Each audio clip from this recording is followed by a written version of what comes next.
اساتذہ صاحبان اور میرے پیارے دوستوں، السلام علیکم ورحمۃ اللہ وبرکاتہ۔ وعلیکم السلام ورحمۃ اللہ۔ میں محمد اقبال، سر خطاب اور میرا تخلص بھی اقبال ہے۔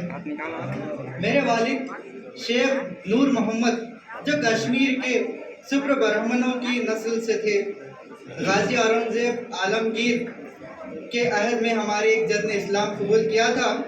ہمارے آبا و اجداد 18ویں اور 19ویں صدی کے اٹل کشمیر سے سیالکوٹ آئے تھے اور یہیں کے ہو کے رہ گئے۔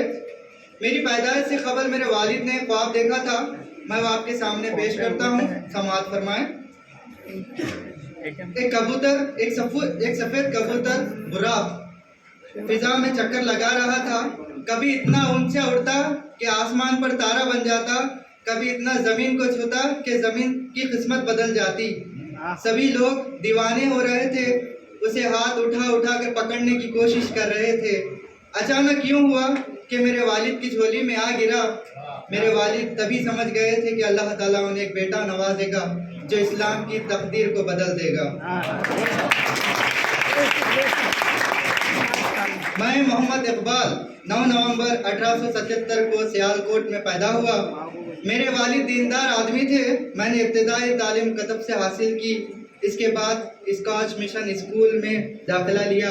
یہاں شمس العلماء میر حسن صاحب عربی اور فارسی کے استاد تھے اور وہی مجھے عربی اور فارسی سکھایا کرتے تھے۔ ان کی بدولت میں نے اتنی شہرت حاصل کی ہے اور یہیں سے میں نے میٹرک اور انٹرمیڈیٹ کامیاب کیا اور اس کے بعد 1897 عیسوی میں گورنمنٹ کالج لاہور سے BA اور MA کیا اور سارے پنجاب بھر میں اول آیا اور اسی دوران میری شاعری کا سلسلہ بھی چلتا رہا۔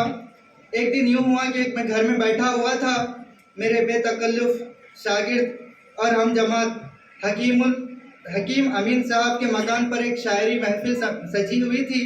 وہاں مجھے کھینچ کر لے گئے اور وہاں پر بڑے بڑے اساتذہ اور شاگرد موجود تھے۔ میں وہاں بالکل نیا تھا اور کچھ دیر بعد میرا نام پکارا گیا اور میں نے یہ شعر ارشاد کیا، سماعت فرمائیں۔ مودی سمجھ کے کریمی نے چن لیے،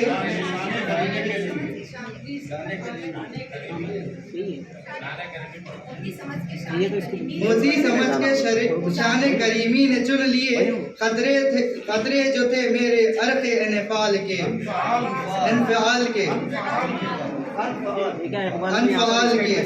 اس شعر پر مجھے بہت داد ملی۔ اس کے بعد اعلیٰ تعلیم کے لیے انگلستان گیا اور وہاں 1905 تا 8 تک قیام کیا۔ اسی دوران میوچ یونیورسٹی جرمنی سے میں نے فلسفے کے موضوع پر PhD کی ڈگری حاصل کی۔ 1908 میں میں نے لندن سے برسٹری کا امتحان کامیاب کیا۔ میرے شاعری مجموعہ کلام ہے بانگ درا، بال جبریل اور ضرب کلیم۔ بانگ درا میں میں نے وطنی محبت اور وطنی شاعری پیش کی ہے۔ بال جبریل اور ضرب کلیم میں نے اسلامی فکر کو پیش کیا ہے۔ انہی کے حصے سے چند اشعار آپ کے سامنے پیش کر رہا ہوں، سماعت فرمائیں۔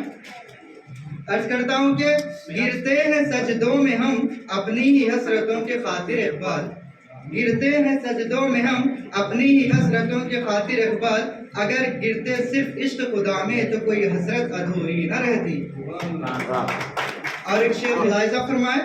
سجدہ عشق ہو تو عبادت میں مزہ آتا ہے، سجدہ عشق ہو تو عبادت میں مزہ آتا ہے، خالی سجدوں میں تو دنیا بسا کرتی ہے۔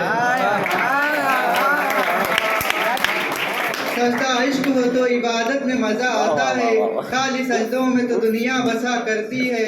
لوگ کہتے ہیں بس فرض ادا کرنا ہے، ایسا لگتا ہے کوئی قرض لیا ہو رب سے۔ بہت بہت نوازش۔ تیرے سجدے کہیں تجھے کافر نہ کر دے اقبال، تیرے سجدے کہیں تجھے کافر نہ کر دے اقبال، تو جھکتا کہیں اور ہے سوچتا کہیں اور، تو جھکتا کہیں اور ہے سوچتا کہیں اور ہے۔ اور ایک شعر ملاحظہ فرمائیں۔ میرے بچپن کے دن بھی کیا خوب دن تھے اقبال،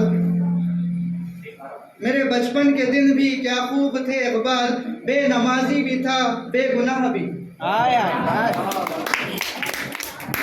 عشق قاتل سے بھی مقتول سے ہمدردی بھی، عشق قاتل سے بھی مقتول سے ہمدردی بھی، یہ بتا کس سے محبت کی جزا مانگے گا؟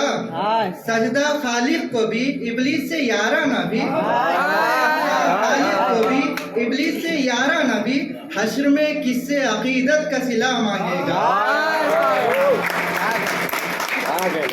اللہ سے کرے دور تو تعلیم بھی فتنہ، اللہ سے کرے دور تو تعلیم بھی فتنہ، املاک بھی اولاد بھی جاگیر بھی فتنہ، ناحق کے لیے اٹھے تو شمشیر بھی فتنہ، شمشیر ہی کیا نعرہ تکبیر بھی فتنہ۔